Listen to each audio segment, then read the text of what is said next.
আসসালামু আলাইকুম। আজকের ভিডিওতে আমরা এই গুরুত্বপূর্ণ প্রশ্নটির সলিউশন নিয়ে আলোচনা করতে চলেছি। যদিও অঙ্কটা সহজ, বাট এখানে বুঝার অনেক কিছুই আছে। তার আগে একটা কথা বলে রাখা ভালো, আপনারা আমার ফেসবুক পেজ মেহেদি টক্সকে ফলো করবেন এবং ভিডিওগুলো অবশ্যই শেয়ার করে রাখবেন। আর আপনাদের যদি কোনো মতামত থাকে তাহলে অবশ্যই কমেন্ট বক্সে জানিয়ে দিবেন। যাই হোক, আমরা এখন প্রশ্নটি ভালোভাবে লক্ষ্য করি। বলা হয়েছে, কোনো সংখ্যা ও ওই সংখ্যার গুণাত্মক বিপরীত সংখ্যার সমষ্টি 2√3 হলে সংখ্যাটিকে এ চলকে প্রকাশ করে সমীকরণের মাধ্যমে প্রকাশ করো। মানে এ চলকের মাধ্যমে প্রকাশ করে সমীকরণের মাধ্যমে প্রকাশ করতে হবে, মানে সমান সমান যুক্ত থাকবে, তাই না? এখন এখানে একটা বিষয় আছে, সেটা হচ্ছে যে গুণাত্মক বিপরীত। আমাদের আগে গুণাত্মক বিপরীত সংখ্যা সম্পর্কে জানতে হবে। সো আমি একটু বলে দিই। গুণাত্মক বিপরীত সংখ্যা বলতে বোঝায় এমন একটি সংখ্যা যেটি মূল সংখ্যার সাথে গুণ করলে ফলাফল 1 হয়। আমি একটু বলে দিলাম যে গুণাত্মক বিপরীত সংখ্যা বলতে বোঝায় এমন একটি সংখ্যা যেটি মূল সংখ্যার সাথে গুণ করলে ফলাফল 1 হয়। ওকে, এখন একটু বুঝিয়ে দিই যে গুণাত্মক বিপরীত সংখ্যা আসলে কি, তাহলে আপনাদের অঙ্কটি একটু বুঝতে সুবিধা হবে। তাছাড়াও এরকম অঙ্ক যদি পরবর্তীতে আপনাদের দেওয়া হয় তাহলে আপনারা ইনশাআল্লাহ পেরে যাবেন, সেটা যতই কঠিন আকারে দেখ না কেন। ওকে, এখন সাপোজ আমাদের একটি সংখ্যা দেওয়া আছে, আমি এই পাশে লিখি। সাপোজ আমাদের একটি সংখ্যা দেওয়া আছে 5, মানে এটি হচ্ছে আমাদের কি মূল সংখ্যা।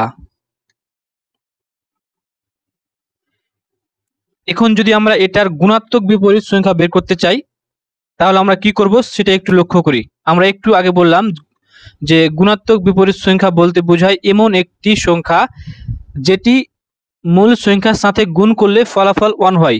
তার মানে এটার সাথে কত গুণ করলে ফলাফল 1 হবে? নিশ্চয়ই এই 5 এর সাথে 1/5 গুণ করলে 5 কেটে গিয়ে আমাদের ফলাফল কত হলো? 1 হলো। সেটা হচ্ছে আমাদের কি ফলাফল। এটা হচ্ছে কি আমাদের মূল সংখ্যা। এটা কি আমাদের, এটা অ্যাকচুয়ালি আমাদের গুণাত্মক বিপরীত সংখ্যা। গুণাত্মক বিপরীত সংখ্যা। ওকে, আশা করি বুঝা গেছে। তাহলে এই 5 এর গুণাত্মক বিপরীত সংখ্যা হচ্ছে 1/5। আশা করি বুঝতে পেরেছেন। সো এত লং সূত্র মনে রাখার দরকার নাই। শর্টকাট হচ্ছে যে সংখ্যাটা থাকবে সে সংখ্যাটাকে উল্টেই দিলে আমরা কি পেয়ে যাব? গুণাত্মক বিপরীত সংখ্যা পেয়ে যাব, তাই না? আমরা আরো কয়েকটা উদাহরণ লক্ষ্য করি। আমরা এখানে কয় লিখব? আমরা 6 লিখি। তাহলে 6 এর গুণাত্মক বিপরীত সংখ্যা।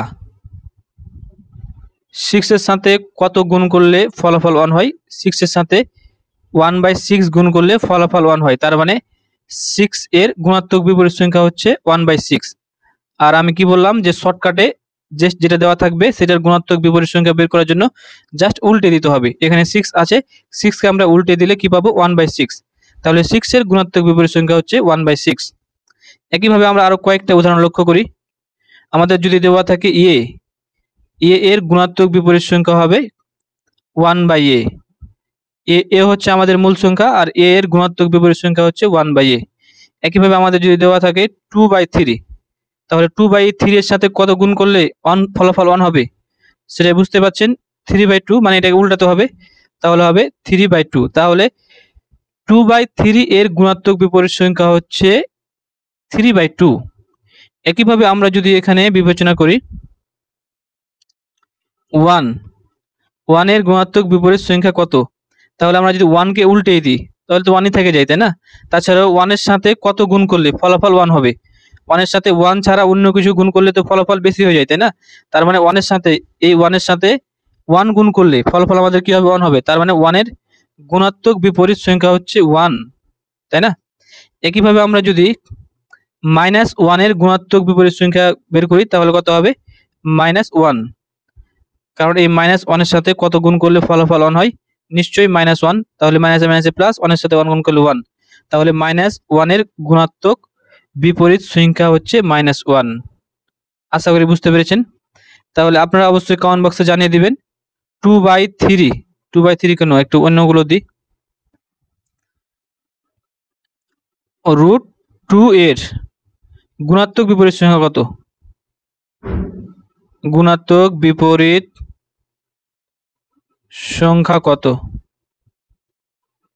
কত? যদিও এটা সহজ, আপনারা কমেন্ট বক্সে জানিয়ে দিবেন। এখন আমরা মূল আলোচনায় আসি। আমাদের এখানে কি বলা হয়েছে?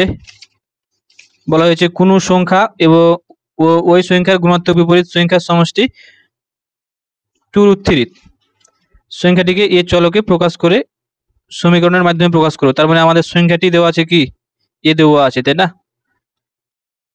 তাহলে আমরা কোনো সংখ্যা হিসেবে পেয়েছি এ। ওকে, লিখে নিই।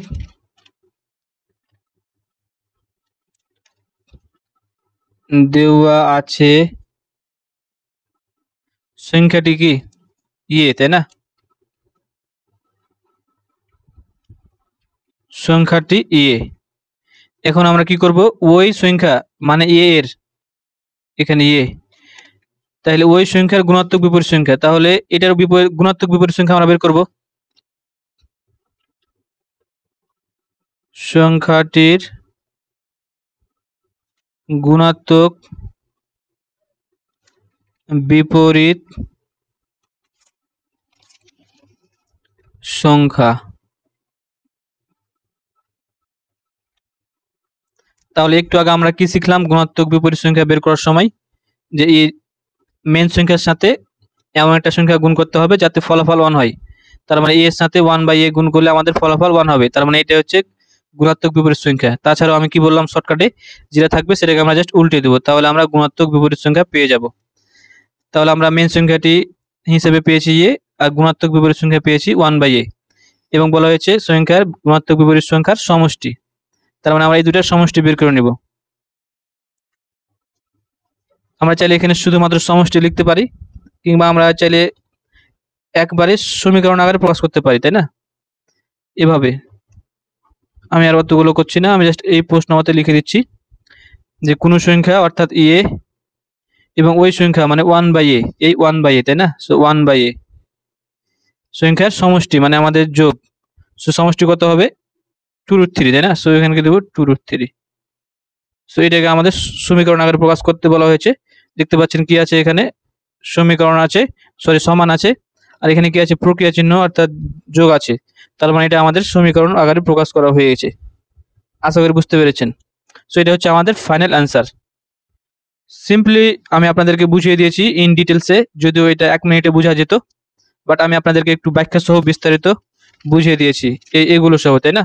আশা করি ভিডিওটি আপনাদের ভালো লেগেছে। দেখা হয় পরবর্তী ভিডিওতে। সেই পর্যন্ত ভালো থাকবেন, সুস্থ থাকবেন। আল্লাহ হাফিজ।